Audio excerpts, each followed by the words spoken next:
Those seats aren't yours anymore." The engines of the plane hummed gently as passengers shuffled down the narrow aisle, searching for their seats. Overhead bins slammed open and shut as people argued about space, but Kenya and her older brother, Jamal, had already settled into their row in economy-class seats, one for A and one for B. The window and middle seat, just as they had planned for weeks. This trip meant everything to them. It was not just about travel, it was a celebration of a promise kept. Jamal had always told Kenya that once she graduated college, he would take her anywhere in the world, and today, that promise was finally real. With their passports in hand and hearts full of joy, they were finally heading to Ghana, a country rich with their ancestral history and cultural roots. Kenya looked out the window as the ground crew moved around the tarmac, her eyes wide with wonder, her freshly braided hair tucked neatly under a silk wrap, and her smile beaming with excitement. Jamal reached up and adjusted her travel pillow, then checked their boarding passes again, not because he needed to, but out of habit. He always double-checked things, especially when flying. He liked to feel in control and calm, and this moment was perfect, peaceful. Even until it wasn't. A sharp voice suddenly pierced the soft chatter of the cabin. "Excuse me," came the voice of a tall white woman dressed in the airline's navy blue uniform. She wore a pin that read Senior Crew, and her expression was stiff, almost practiced, as if she had repeated the same instruction dozens of times, but this time her eyes were fixed firmly on Kenya and Jamal. Her name tag read K. Walters. "Excuse me," she said again. "I need you two to switch seats, please." Jamal blinked, taken aback. "We just sat down," he said politely. "What's the issue?" "These seats have been requested by one of our platinum elite passengers," she replied, motioning behind her to a white man in a crisp suit who was standing in the aisle several rows ahead. His expression was unreadable. His wife was already seated beside Kenya in seat 14C. The aisle seat. The man crossed his arms and tapped his fingers impatiently on his bicep, as if this was all taking far too long. Jamal furrowed his brow. "I'm sorry, but we booked these seats over a month ago. We paid extra to select them," Kenya added calmly. "I even checked in early just to make sure there were no changes." "Is there a No mistake," Ms. Walters said flatly. "We're just asking you to accommodate a frequent flyer who would prefer to sit with his wife. You'll be moved just a few rows back to 23 East and to 3F near the lavatories," Jamal muttered under his breath, then looked back up at her and asked seriously, "Are you asking or telling us?" Ms. Walters' tone sharpened. "I am instructing you to comply for the sake of flight efficiency. It's a simple request that helps everyone." Kenya looked stunned, her joy from just moments ago now replaced by disbelief. "So our comfort means less?" she asked softly. "We're not causing trouble, we just want to keep the seats we paid." Fourth man in the suit shifted his weight, clearly growing impatient. Miss Walters glanced toward him, then leaned in slightly toward Jamal. "I'm advising you not to escalate this, sir," she said low and stern. Around them, nearby passengers were starting to tune in, some pretending not to look, others whispering quietly. An older woman in the row behind them made a TSK sound and muttered something about the airline always making things difficult for no reason. Jamal sat up straighter. Kenya's shoulders squared. She was clearly trying not to let her anger show, but Jamal could feel her tense beside him. He took a deep breath, then slowly reached for his phone. "I don't want trouble," he said, "but if you're going to displace us for someone else's convenience, then I'm going to make one call." Miss Walters frowned. "Call who, sir?"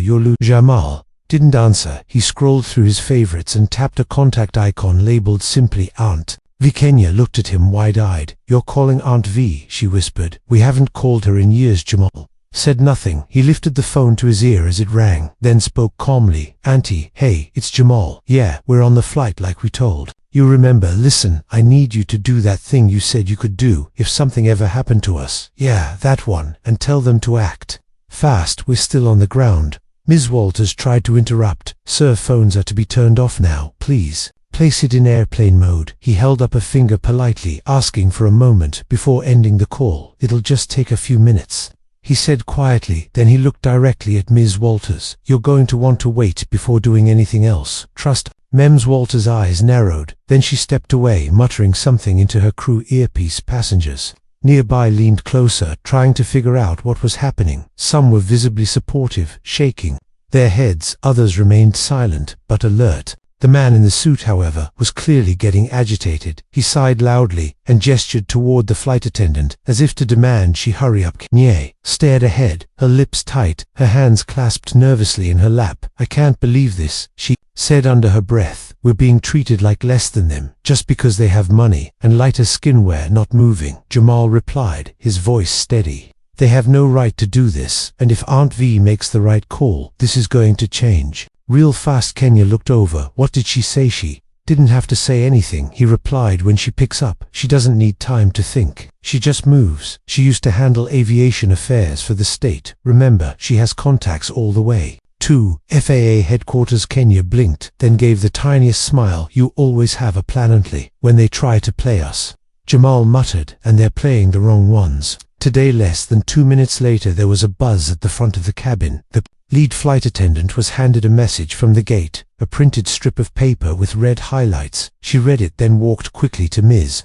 Walters, whispered something urgent, and looked toward Jamal. The energy shifted the moment that paper reached Miss Walters' hands. Her mouth parted slightly, eyes darting between Jamal and her supervisor, then back at the man in the suit, who now looked mildly confused and increasingly uncomfortable. Kenya's phone buzzed. One new message. It simply read, "Stay seated, do not move, love you, Aunt."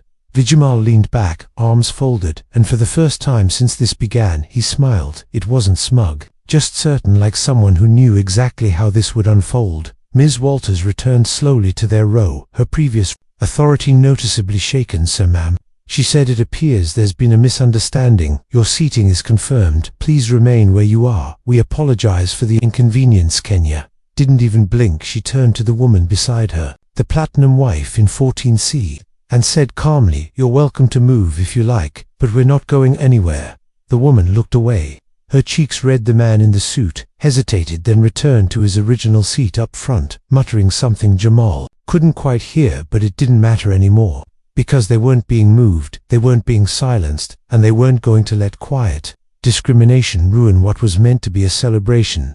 As the final passengers boarded and the doors were sealed, Kenya whispered so softly only Jamal could hear, "One day, I'm going to be the one people call when things like this happen, and I won't even need to raise my voice." Glyphs. Jamal looked over his little sister, now no longer so little, and felt a pride deeper than anything he had ever known. The captain announced the flight time, and the plane slowly began to push back from the gate.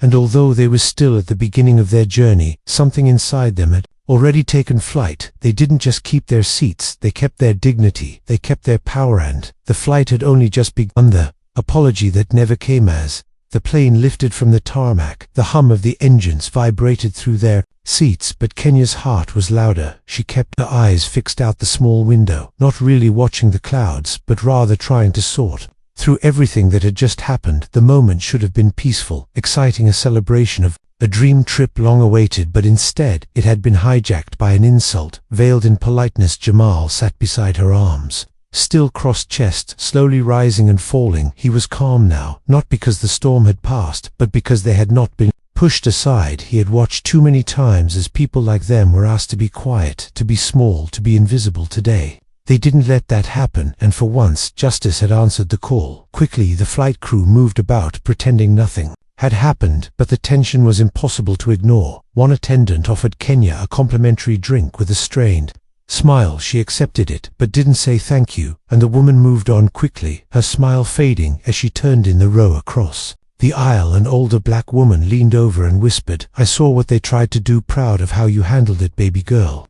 Kenya managed a small, grateful smile. "Thank you," she whispered back. Not everyone would have spoken up. Jamal nodded slightly. Overhearing it was reassuring to know others had witnessed it, had felt the wrongness of it, and were not just pretending it had not occurred. The hours passed. Slowly, food trays were passed out, screens flickered with in-flight movies, but Kenya couldn't shake the feeling in her chest. It wasn't just the event itself, it was the silence that followed. No one said sorry, not the crew, not the man in the suit, not the airline.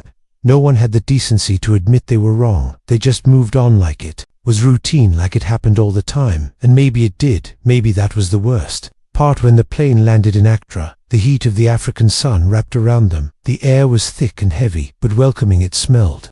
But still, it was something, a crack in the silence, a break in the cycle. And then came the moment that shifted everything again.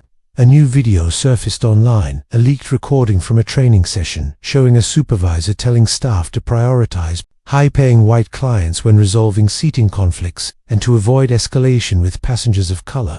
Because it only brings bad press, the video went viral, and the company's leadership was forced to act quickly. Ms. Walters was fired. So, where 2 others involved, the CEO stepped down within a month, and a federal inquiry was launched. Kenya watched the news, stunned, not with celebration but with a heavy heart. "This is what it took," she whispered. "It took all this just to be."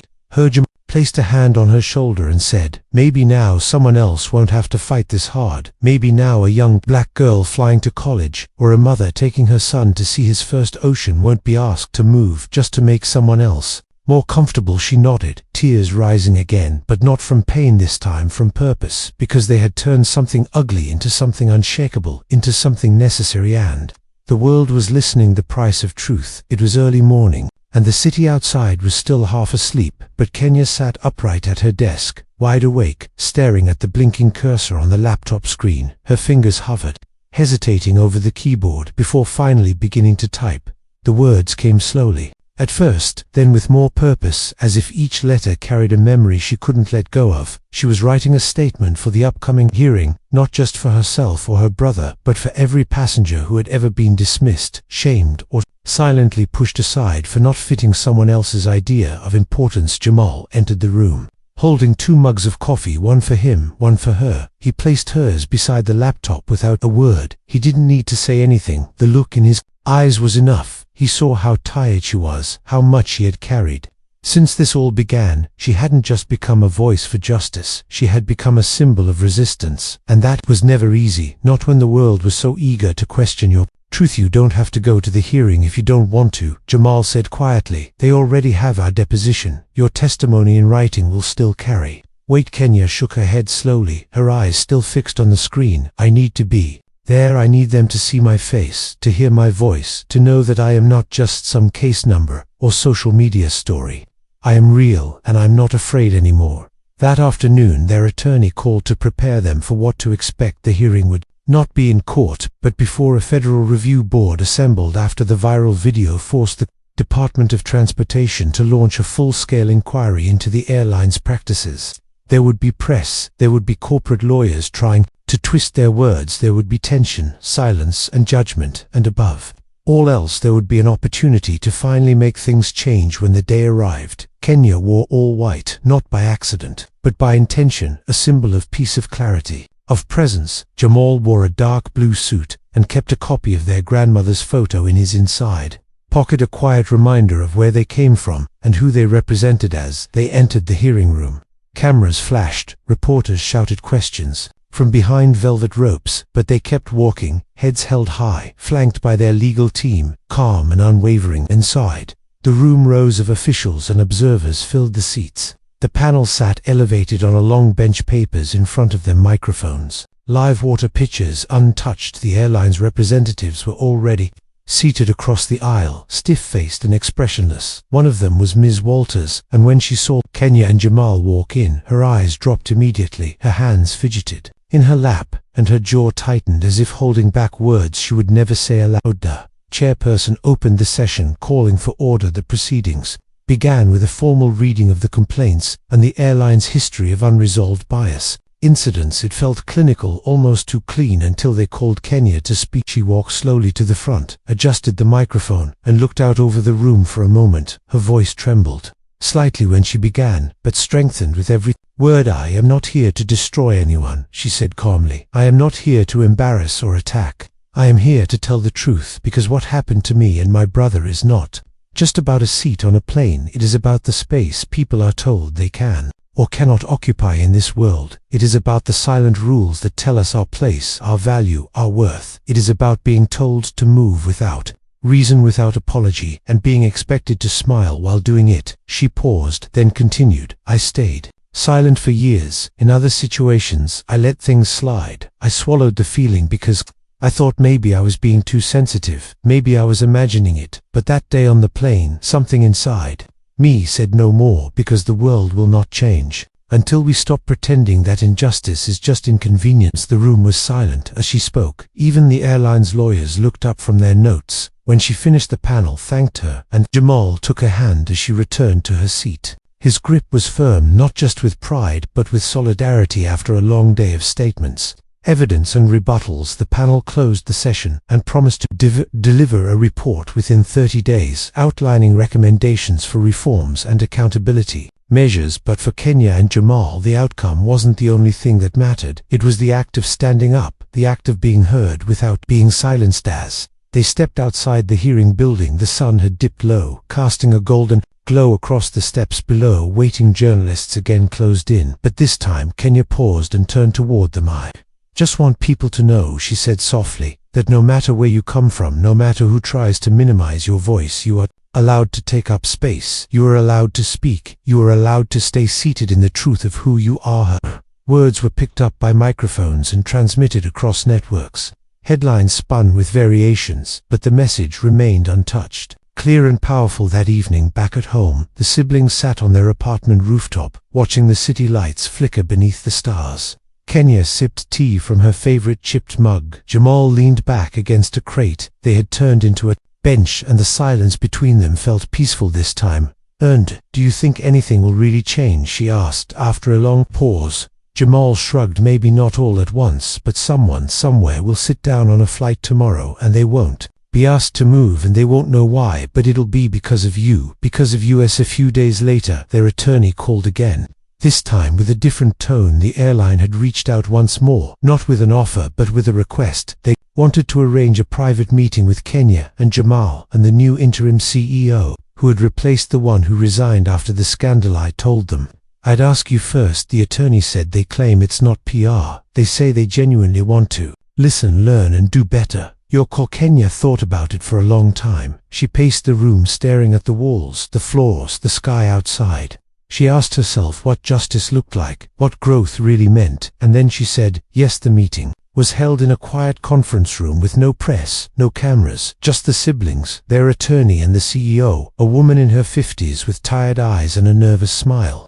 She stood when they entered, shook their hands, and said, "Thank you for agreeing to meet. I know I cannot undo what happened, but I want to understand it, so I never allow it to happen again." For the next hour, Kenya and Jamal spoke. She listened, and to their surprise, she did not interrupt, she did not deflect, she did not spin. She took notes, asked questions, and acknowledged mistakes, not with defensiveness, but with what felt like sincerity. At the end of the meeting, she said, "We are implementing everything the panel recommended and more, but I want you to help shape it. We are starting a passenger equity council, and we want you on it as partners, not tokens. Your lived experience is more valuable than anything in a manual." Kenya looked at Jamal, then back at her, and said, "We'll think about it carefully this time when we take a seat. We want to be sure it's not just symbolic." Outside after the meeting, Kenya stood quietly for a moment, eyes closed, breathing in the cool air, then turned to her brother and smiled for the first time in weeks, not because she had won, but because something had shifted inside her, not in the airline, not in the public, but in herself. She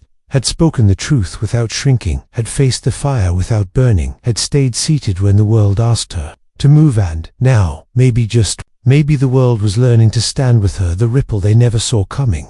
The night before the airline's final public report was scheduled to be released, Kenya lay awake, staring at the ceiling of her bedroom as wind moved through the open window and carried the scent of the city into the room. Jamal was already asleep in the living room, exhausted after another long day of interviews, planning meetings and advocacy calls. But Kenya could not sleep. Her mind was full of everything they had gone through, not just the incident itself, but the waves it caused, the doors it opened, the enemies it exposed, and the strength it demanded from parts of her soul she never knew existed. She thought of her parents, who had taught her to be proud of who she was even when the world made her feel otherwise. She thought of her grandmother, who had once marched for voting rights and now watched her granddaughter lead a very different kind of march, with microphones instead of placards and courtrooms instead of streets. She thought of every message they received from people around the world, strangers who said they finally felt brave enough to speak up about their own stories, not just about airlines, but about school, about work, about hospitals, about restaurants, about boardrooms. The patterns were different, but the wound was the same, being treated like less for no reason other than the color of your skin or the quietness of your presence. The next morning she woke, before sunrise, brewed a strong cup of tea and sat at the table, where she and Jamal had first planned their vacation months ago. The trip that turned into a movement. Her phone buzzed with the headline, "Already so. Transportation panel concludes airline violated passenger rights rights. Pattern of racial discrimination." Kenya opened the full report and read every line. Slowly. It was not perfect, but it was strong, and most importantly, it was public. The report confirmed what they knew all along, that this was not an isolated mistake, not a rare fluke, not a moment of misunderstanding. It was a pattern one.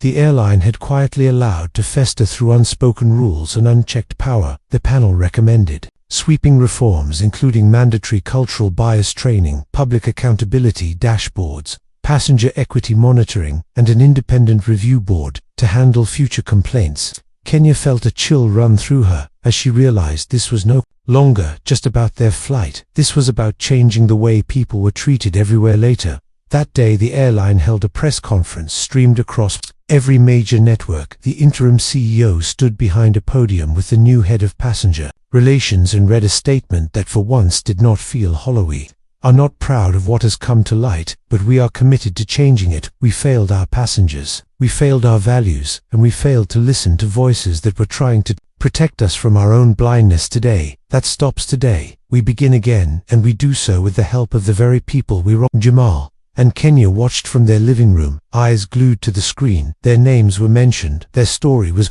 acknowledged, their pain was validated, and their effort had not been in vain. The airline also announced that Kenya and Jamal would be joining the Passenger Equity Council as founding members, not for photo ops or headlines, but to help shape real policy. They would have access to data, to internal decision makers, and most importantly, to the power to say no when something felt wrong. When asked by a reporter how she felt about the new partnership, Kenya said, "We do not celebrate pain, but we do celebrate purpose. We are not here to be faces of tragedy. We are here to be forces of transformation." The weeks that followed, the siblings adjusted to a new kind of life, where meetings replaced silence, where people sought their counsel, not just their reaction, where small victories mattered, like when a young mother emailed to say her mixed-race children were finally treated kindly by flight staff, or when a pilot spoke out during training and said, "I never realized how much I was overlooking until I saw what they went through." Still, there were difficult days, days when trolls flooded their inboxes, days when people accused them of exaggerating, days when Kenya doubted whether it was all worth it. But on those days she would look back at the original photo of her and Jamal on that flight, smiling before takeoff, full of hope, and she would remember that their story did not begin with pain. It began with love, with a brother keeping a promise and a sister chasing a dream. One afternoon, while reviewing updates from the council, Jamal received a message from an old friend, someone he had not spoken to in years. The message said, "I saw what you did, I saw how you stood your ground, and I want you to know, it made me stand mine.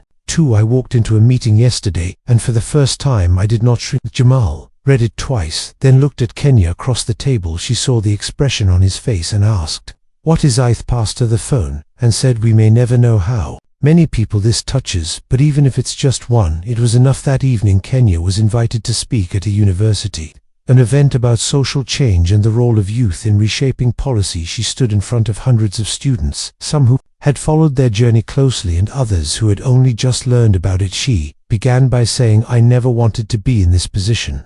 I did not ask to be a spokesperson or a headline. I just wanted to go on a trip with my brother. But life has a way of calling us into battles we never trained for, and teaching us that the strength we need is already inside us, waiting to be awakened." She spoke not about anger but about clarity, not about revenge but about responsibility. She spoke about how every person in the room had the power to change something, even if it was just how they looked at someone else, how they responded to a moment of bias, how they chose to use their voice. When silence would be safer, the students stood and applauded, and many lined up after to thank her, to hug her, to share their own stories. And Kenya took the time to listen to each one, not because she had to, but because she understood how rare it was to be heard. As she and Jamal walked to their car that night, she said something that had been growing inside her for weeks. "I think I want to write a book, not about us exactly, but about stories like ours, about how we rise when the world tries to push us down, about how one voice becomes a chorus." Jamal smiled.